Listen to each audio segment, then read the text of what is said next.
Hello, beautiful people. Welcome to Dance Dish, where the dance ends and the dish begins. My name is Pussy Control, and I am your guest host for today.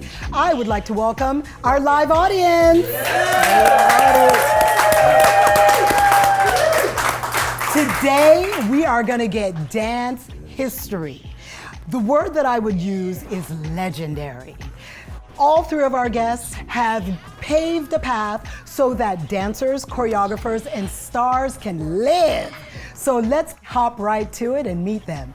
First, please give it up for the legendary Tony Selznick, the legendary Julie McDonald, and the legendary Billy Goodson. Billy! So you are a choreographer and you choreographed Breaking to Electric Boogaloo. I know some details, but I want you to share it with them. Tell us how all that came to be. If I think about Electric Boogaloo, I really get emotional because it was street dance. And I started as a street dancer in the clubs in '75. I was discovered at the Paradise Ballroom by Tony Basil. And if you don't know who Tony Basil is, oh, Mickey, you're so fine, you're so fine, you're mama. Hey, Mickey. Hey, Mickey. Get your pony on. Legendary. She is legendary. She is legendary. In fact, she was choreographed Once Upon a Time in Hollywood. Yes. Quentin Tarantino called and asked for her. But Tony back then, for street dancers, she was the person that was discovering everyone. And I was 19. I was so full of myself. You know how it is when you're 19.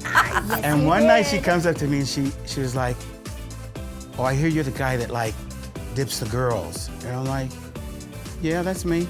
And she was like, "Well, you want to dip me?" And I was like, "Yeah, okay. I think so." I dipped every bobby pin out of that girl's hair. She was like a rag doll when she was done. And it's so funny because this part was like a movie.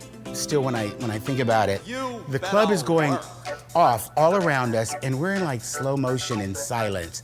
And she's yelling in my ear, "My name is Tony Basil. I have a show. I want you to do exactly what you just did to me in my show. Are you interested?" So that's where I met my brother Shabadoo. May he rest in peace. Shabadoo. Original Locker. Google my brother.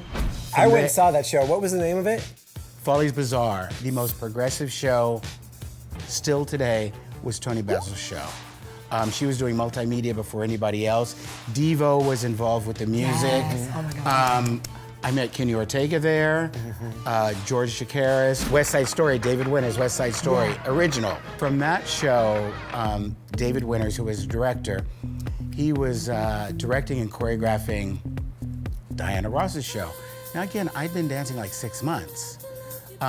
So he asked me if I would assist him in her tour. Answer again, yes. So we set off on this journey with Miss Ross. Diana was still some kind of old school royalty. Yeah. So she told me, she said, "I want to hire like 8 white male models that could dance, beautiful men, and her, boom, in the middle." And she was like, "What do you think?" And I was like, and she was like, "Why?" She was like offended. I was like, "Seen it, done it, boring." To Diana Ross. To Diana Ross. Okay. To Diana Ross. And she was like, "Well, what do you think we should do?" And I was like, "Well, I have some boys that I think you should see who are tearing up everything." She was like, "I think I need to see this." Now, this is before Madonna, this is before voguing. So I take her to Gino's one night. She's incognito. Wow. The club was flaming on fire. Because that was where it's at. That was where it at. The streets were where it at. Yes. And she was like, "I have to have this." So her show ended up being 4 street dancers and 4 jazz dancers. And we were with her for, I think, 3 years. We toured with her. I have a great story of us being in Las Vegas. And one night, Marvin Gaye's in the house. And she goes out into the audience at Caesar's Palace with her mic, hands it to him, and he sings to her, Reach Out and Touch, Yeah. Oh a cappella. Yeah.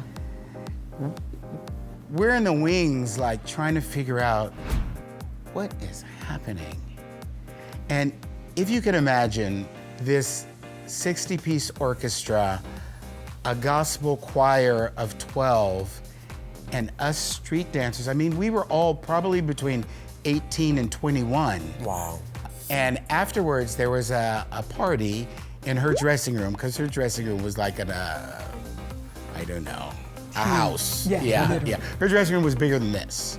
The party's up, and you see sitting on the couch is Donna Summers, Marvin Gaye, and Gladys Knight. Diana Ross then introduced us to Michael Jackson and his whole family, because of course she discovered the Jacksons back in the day.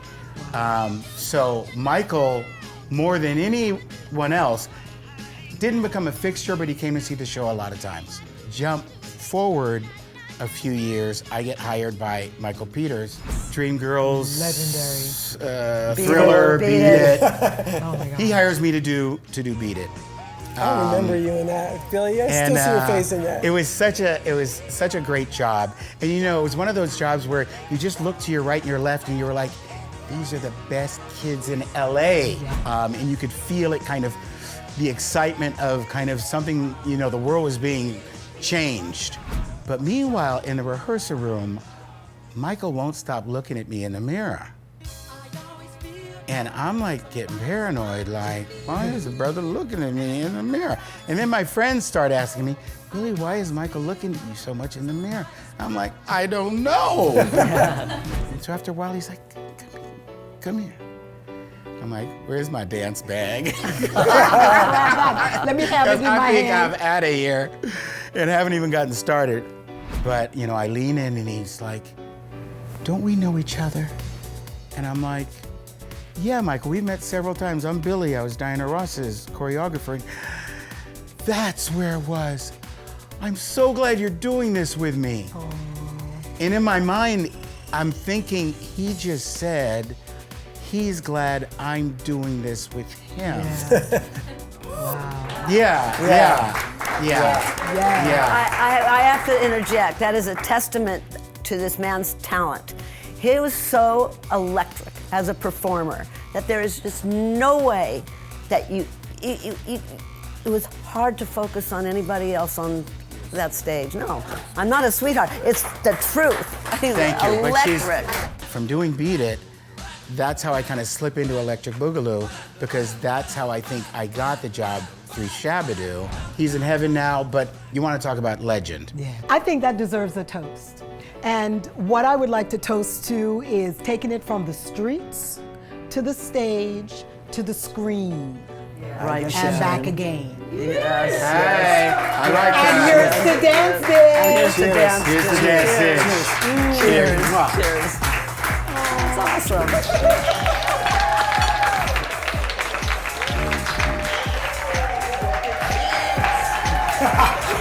Dance this. Yes.